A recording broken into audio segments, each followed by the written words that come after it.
home. I guess maybe for me a lot of what was happening was about motion and leaving and sort of moving out, but in reality it was about the steadiness of home and who you are. And we want to be big, but in a way we're inherently very small. It was more of a feeling than a narrative, that it was full of symbolism, that there is a brief moment of narrative in the middle of it, I feel like, but overall it's sort of like wispy impressions of feelings. I got, and maybe this is just resonating with me, but I got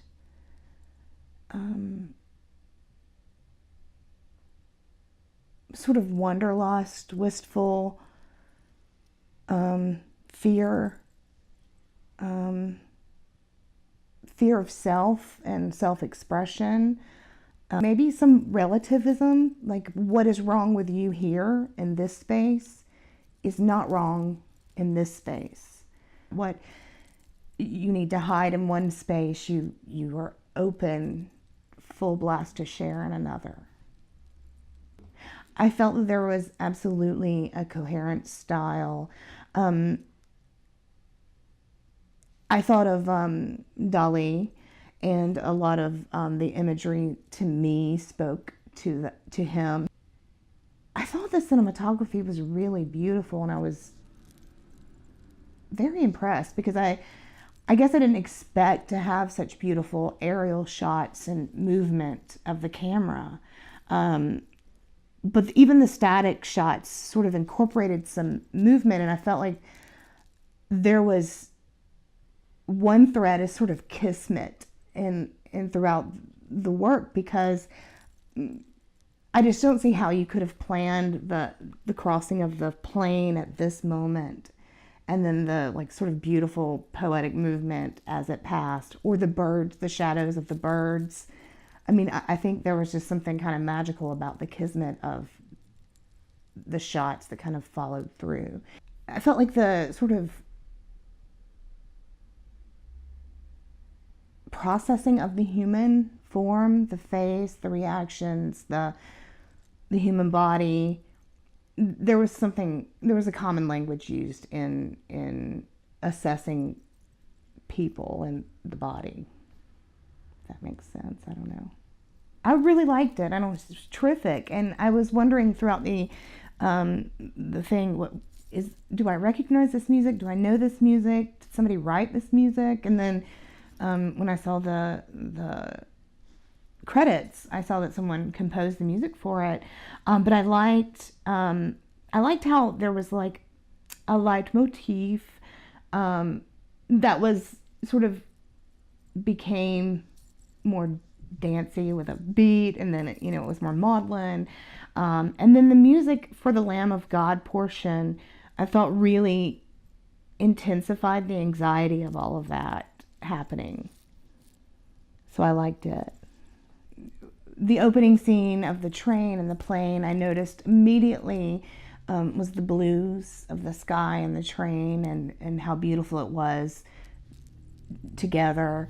And then the moment the plane passed by, and I was in awe of sort of the kismet of that, and how beautiful that shot ended up being, and how it tied back into in motion and leaving and searching and reaching out. The idea of moving towards something always really spoke to me. I love the shot of the grasses. Although I wasn't familiar with the words or the poem used, but what I really liked is kind of the banality of it and how beautiful it was. Although there was some sort of I saw like the traffic in the back, there was some sort of drudgery but yet the still moments and what you're focusing on is what keeps you moving in a way, I guess. It was the extraordinary mixed in with the banal. Like the truck was extraordinarily beautiful. It was vintage. You shot it in sort of sepia and then in real true color, but it was such a beautiful pop of color. And he was getting out of just a boring sedan and walking over to it. And it was something extraordinary in a sea of ordinary.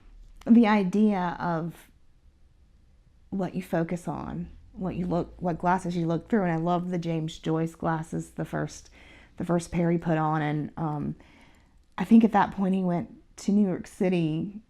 No, he went to the Hoover Dam then, and that was really beautiful. I think it was the Hoover Dam. That was a really beautiful shot. I like the idea of choice and practice. What we focus on and what we practice is who we are, really, no matter where we're stuck. Well, I love the different sort of famous landmarks and protests, gay pride. I mean, I just thought it was really. I liked the quad sort of pictures, and it was. I like being challenged to where to look and who's going to grab my attention, and so that was just kind of an exciting, visually stimulating section of the movie. Oh, I thought that was blood. It's like the white upper crust lady is sort of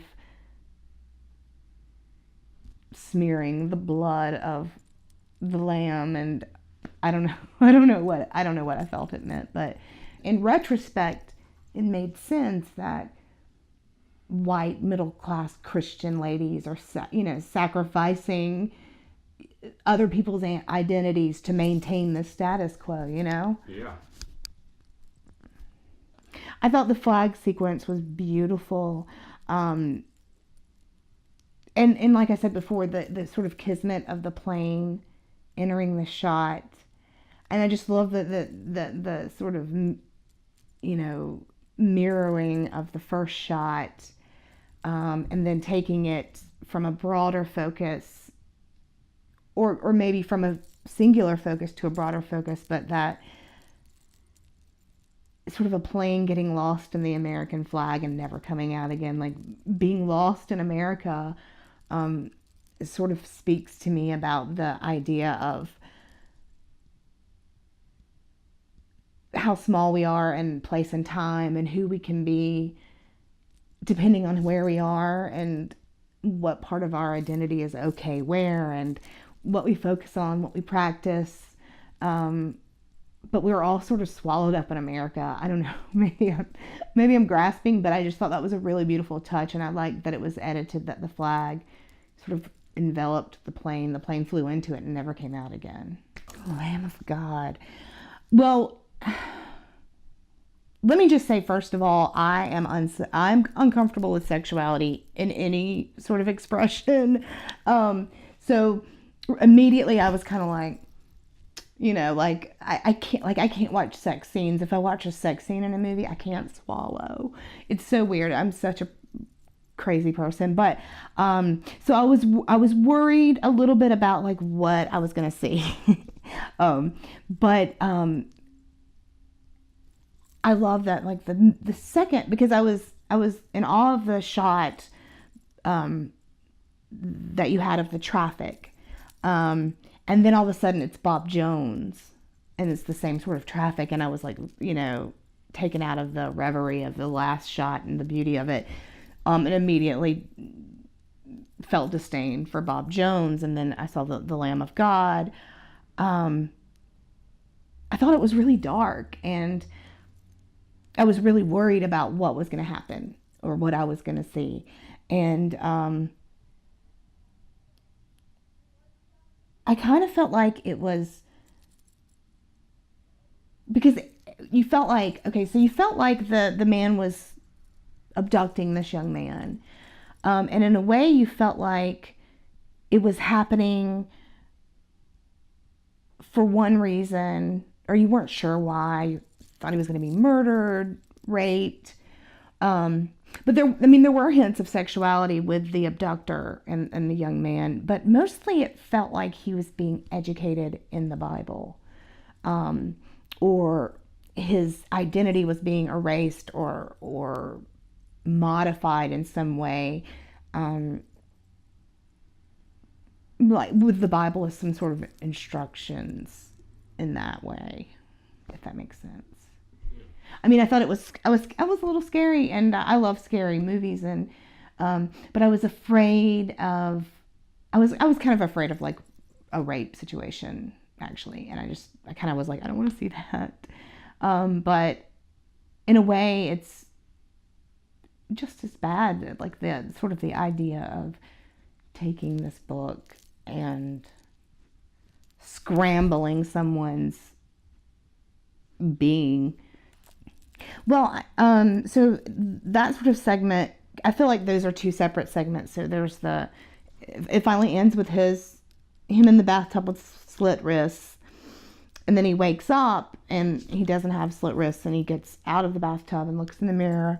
And then the really lovely exchange with the flowers, which I was just talking about Mapplethorpe's exhibit at the Guggenheim yesterday with Henry. And I actually showed Henry the bullwhip picture, and he was like, Mom. But, so I thought that was so lovely, and I liked that it was dark, and the music was dark. And then when he wakes up in the bathroom, it becomes light and brightness. And it's almost like that was the dream, in a way, that the dream for him was to openly be himself, to live in the light amongst the flowers, and truly, unabashedly love and kiss someone. I felt like that was the dream and not the other. I mean, I would rather be in a sports car in Los Angeles, and I thought, but the person, I don't know, the sort of unidentified being in my head that's the protagonist of this, that I sort of grasp onto because that's how I understand stories. I'm excited for him because I feel like that's a place where you can openly be you in a car without a roof, driving through the streets, and it's okay. It was really cool that, like, because it mirrored the shot of the plane in a way, but you were kind of looking at the beauty of nature, which is also another part of America. And then you have the birds come and fly into the shot, and we see their beautiful shadows over the land. And I thought that was really wonderful because of the plane coming in. And I noticed the red building. And then I kind of thought about what it would be like to live there and how I'd like to live somewhere new. And then I felt like we were back in Greenville. And just remember you were saying, I am big. And I thought that was kind of ironic coming at the end of all of that, because to me what it reinforced was the whole film is like how small we are up against time and space and religion and history and identities and cities and where we're positioned, but we all do contain multitudes. What the artist was trying to say, what the intention was, but then sometimes that doesn't matter anymore because it's what it's saying to you. Like this piece was really helping me confront the idea of feeling trapped in an identity, in a geographic location that doesn't necessarily embrace who I am, and sort of the longing to move, to be in motion, to get out, to constantly be searching and discovering and changing. So I love things that are open to interpretation because it tells you more about yourself in the end than it does about the artist that created it. thank you, Missy, very much for taking the time and for your comments and thoughts. You are so welcome. I'm so pleased to have been asked to be a part of this. I thank you.